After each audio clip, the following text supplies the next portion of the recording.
ایوب 30واں باب۔ پر اب تو وہ جو مجھ سے کم عمر ہیں میرا تمسخر کرتے ہیں، جن کے باپ دادا کو اپنے گلہ کے کتوں کے ساتھ رکھنا بھی مجھے ناگوار تھا، بلکہ ان کے ہاتھوں کی قوت مجھے کس بات کا فائدہ پہنچائے گی؟ وہ ایسے آدمی ہیں جن کی جوانی کا زور زائل ہو گیا، وہ افلاس اور قحط کے مارے دبلے ہو گئے ہیں، وہ ویرانی اور سنسانی کی تاریکی میں خاک چاٹتے ہیں، وہ جھاڑیوں کے پاس لونئی کا ساگ توڑتے ہیں اور جھاؤ کی جڑیں ان کی خوراک ہیں، وہ لوگوں کے درمیان رگیدے گئے ہیں، لوگ ان کے پیچھے ایسے چلاتے ہیں جیسے چور کے پیچھے، ان کو وادیوں کے شگافوں میں اور غاروں اور زمین کے بھٹوں میں رہنا پڑتا ہے، وہ جھاڑیوں کے درمیان رینگتے اور جھکاڑوں کے نیچے اکٹھے پڑے رہتے ہیں، وہ احمقوں بلکہ کمینوں کی اولاد ہیں، وہ ملک سے مار مار کر نکالے گئے تھے اور اب میں ان کا گیت بنا ہوں بلکہ ان کے لیے ضرب المثل ہوں،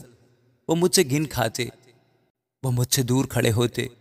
اور میرے منہ پر تھوکنے سے باز نہیں رہتے ہیں، کیونکہ خدا نے میرا چلا ڈھیلا کر دیا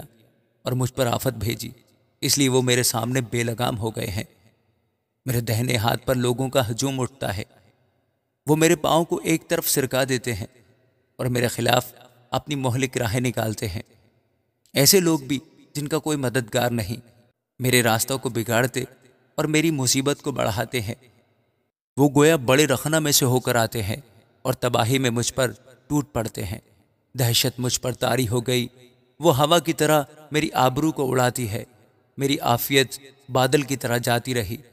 اب تو میری جان میرے اندر گداز ہو گئی، دکھ کے دنوں نے مجھے جکڑ لیا ہے، رات کے وقت میری ہڈیاں میرے اندر چھد جاتی ہیں اور وہ درد جو مجھے کھائے جاتے ہیں دم نہیں لیتے،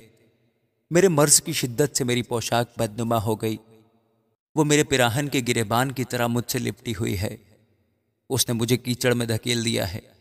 میں خاک اور راکھ کی مانند ہو گیا ہوں، میں تجھ سے فریاد کرتا ہوں اور تو مجھے جواب نہیں دیتا،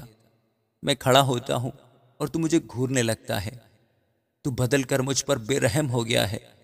اپنے بازو کے زور سے تو مجھے ستاتا ہے، تو مجھے اوپر اٹھا کر ہوا پر سوار کرتا ہے اور مجھے آندھی میں کھلا دیتا ہے،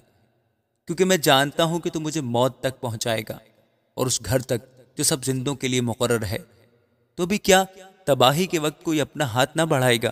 اور مصیبت میں فریاد نہ کرے گا؟ کیا میں درد مند کے لیے روتا نہ تھا؟ کیا میری جان محتاج کے لیے آزردہ نہ ہوتی تھی؟ جب میں بھلائی کا منتظر تھا تو برائی پیش آئی، جب میں روشنی کے لیے ٹھہرا تھا تو تاریکی آئی، میری انتڑیاں ابل رہی ہیں اور آرام نہیں پاتی،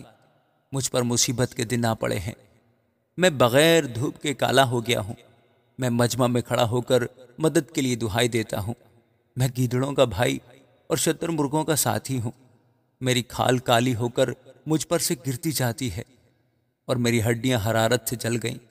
اسی لیے میری ستار سے ماتم اور میری بانسلی سے رونے کی آواز نکلتی ہے۔ آمین۔